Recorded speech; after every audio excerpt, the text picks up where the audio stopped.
Mastering your subject-verb agreement is extremely useful in improving your English. If you think about it, subjects and verbs are present in practically all sentences.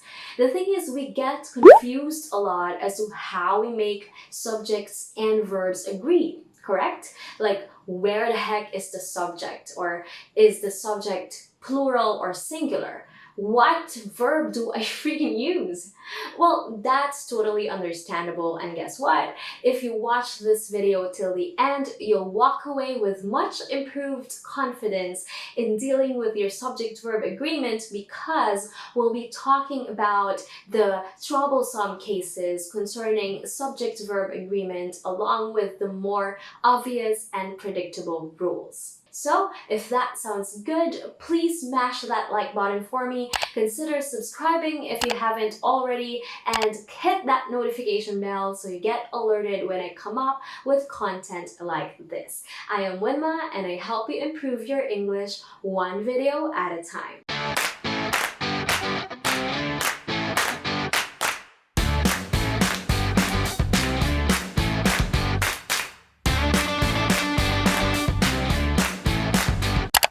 The general subject-verb agreement rule, as we all know, is that when the subject is singular, we use the singular verb form. And when the subject is plural, we use the plural verb form. So what first is a singular subject?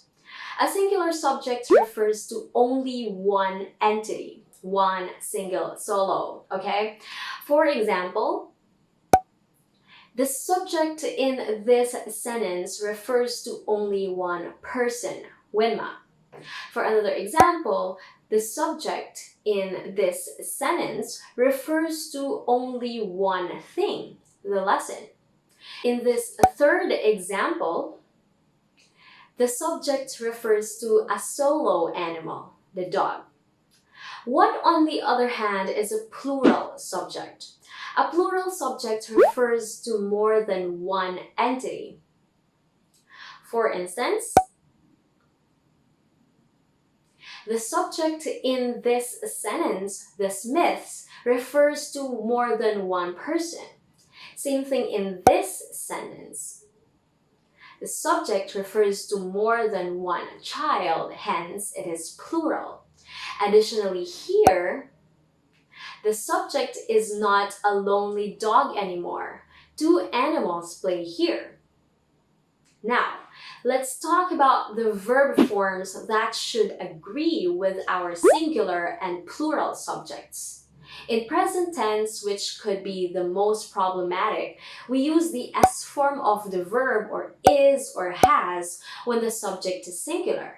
Meanwhile, when the subject is plural, we don't add S to the verb, or we use are or have. So let's take a look at our general rule again, and bear this in mind when we deal with specific cases. Let's go.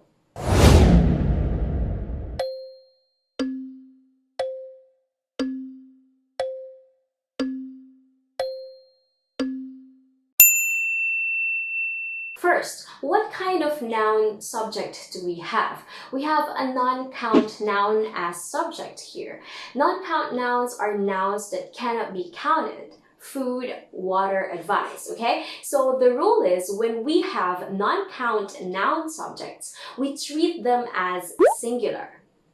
This water is refreshing. Her advice is good.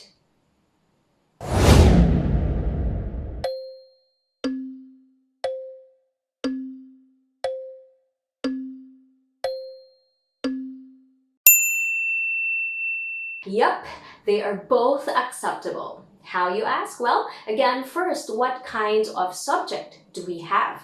Here we have a collective noun as subject. Collective nouns are words referring to a collection or group of people or objects. They can be singular or plural depending on how they are viewed. In the first sentence, we view the team as one whole unit, hence we take it as singular. In the second sentence, however, we view the team as its individual members, hence we take it as plural. Let's have some more examples. The family goes on a vacation, 1 unit. The family argue about where to go. Family members having different thoughts. The staff is in a meeting, 1 unit. The staff are in disagreement, individual staff.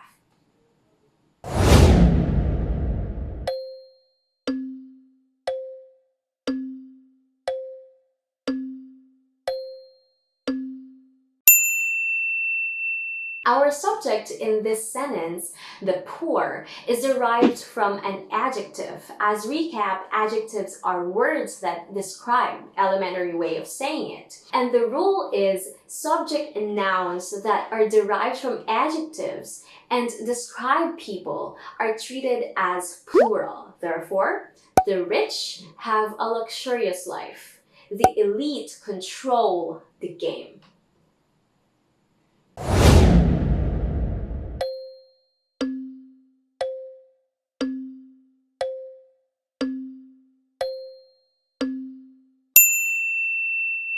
Great Expectations is a title of a book and is viewed as a single entity. Therefore, it is singular and we use is. Additionally, like titles of books or films, there are other proper noun subjects ending in s, such as names of diseases, courses, and places that are taken as singular. The word news is also singular, as in, measles has observable symptoms. Physics is one of my favorite subjects. The Philippines is a beautiful country. The news is kind of inspiring. Each subject ends in s but is singular.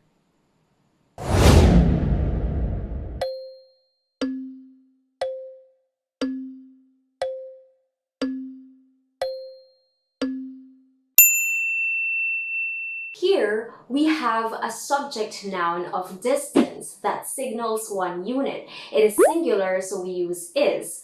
10,000 kilometers is a long distance. Same thing with unit words of time and money that implies 1 entity. 10 years is a long time. $10 million is a lot of money.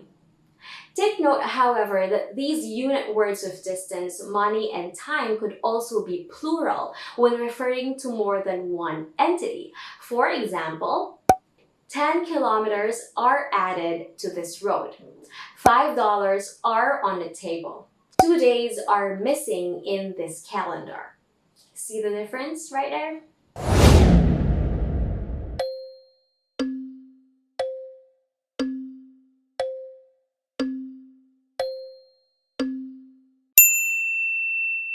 With fractions and percentages, we'll look at the noun coming after them to decide verb agreement. If the noun coming after fractions and percentages is a singular noun or a non-count noun, they are treated as singular. For example, 2/3 of the pie has been eaten. Pie is singular, so 2/3 is taken as singular, therefore we use has. On the contrary, if the noun coming after fractions and percentages is plural noun, they are treated as plural as well. 1/2 of the pies are gone. Pies is plural, so 1/2 is taken as plural. Therefore, we use are. This rule also applies to sentences with quantifiers all of, a lot of, lots of, as in all of the information is about the pandemic. A lot of Filipinos need financial help. Lots of community pantries give to those in need.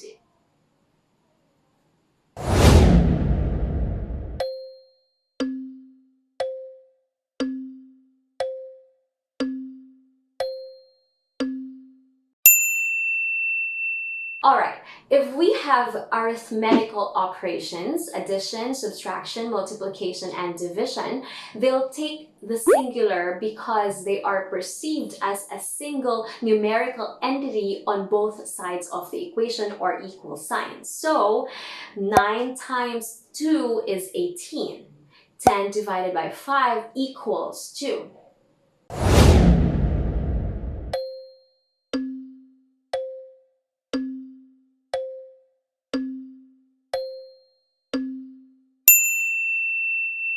For items that have two parts, when you use the word pair, they are treated as singular. But when you don't use pair, they are treated as plural subjects. For instance, my pair of scissors is missing.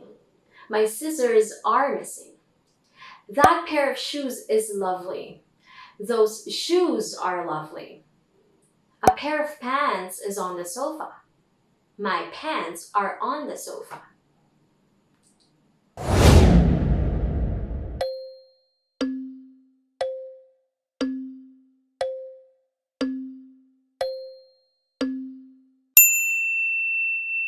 Now, this is kind of tricky because what is the subject in the sentence? Some might think that it is decorations, but actually it is the first part, what we need. That is the subject here.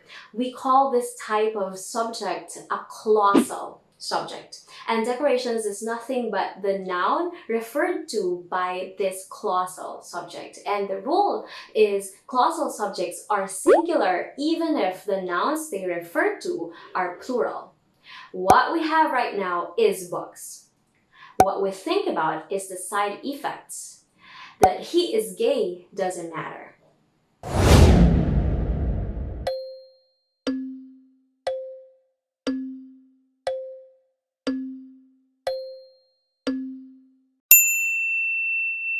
The subject of this sentence is not books. The subject here is reading, and reading is a gerund. A gerund comes in a form verb plus ing and functions as a noun, remember? So gerund subjects are treated as singular. Baking pastries is fun. Running miles is worth it. Likewise, infinitive subjects, that's to plus verb, are also singular. For example, to err is human, to forgive is divine. Nox, divine.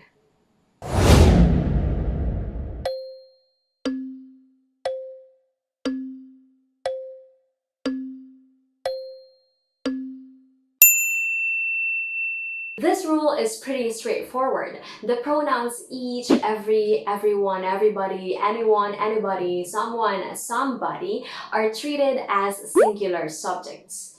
Each of the words resonates with me. Every person has the right to speak. Everybody needs company. Someone is meant for you.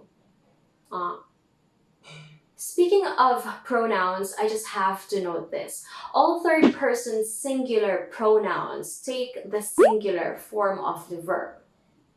He has a band. She is a guitarist. It sounds so well. Meanwhile, first and second person pronouns take the plural form of the verb even when they refer to only one entity. I play the drums. You love the bass. Here, each subject refers to only one person, I, you, but they still take the plural. Then, of course, subject pronouns referring to more than one entity are plural. We do the work. They create a plan.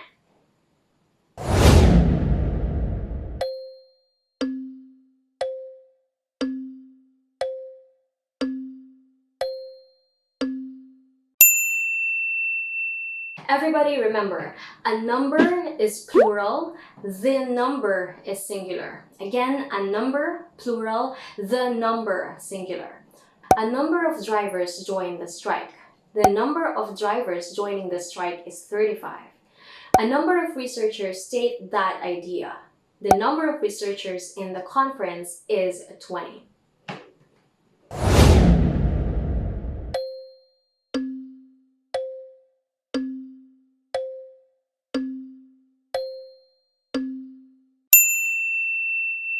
When none is the subject, it is almost always taken as singular. None of them is here. None of these opinions matters.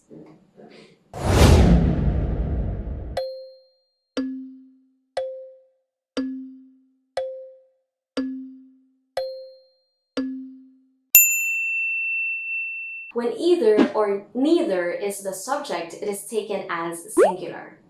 Either is a good idea. Neither fits my taste.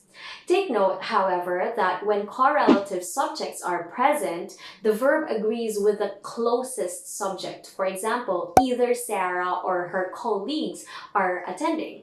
Colleagues, which is plural, is closer to the verb, therefore we use are. On the other hand, if the sentence, neither her colleagues nor Sarah is attending, Sarah, which is singular, is closer to the verb, therefore we use is. We follow the proximity rule here, whichever is closer.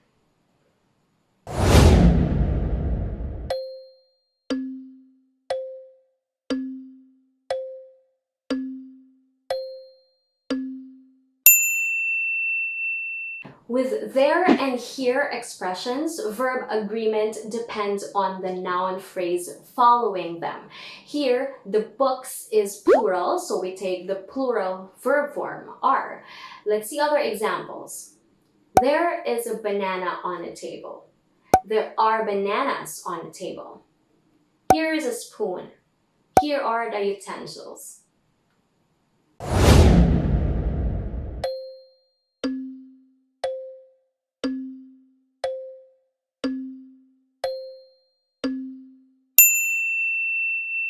The only subject here, guys, is the president, okay?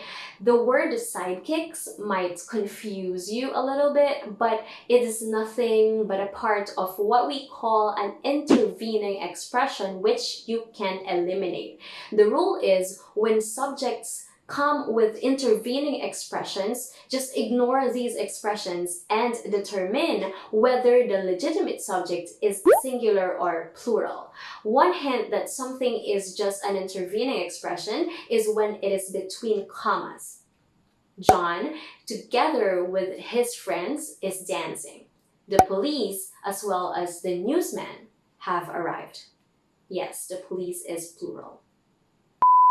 If you're still here, congratulations! You are able to catch all those important SVA rules. Now, it's time to apply what you just learned. Try to answer the following and let me know later in the comments how many you will get right. Let's go!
Yay! Nice try, everybody! Thank you so much for joining me till the end of this video.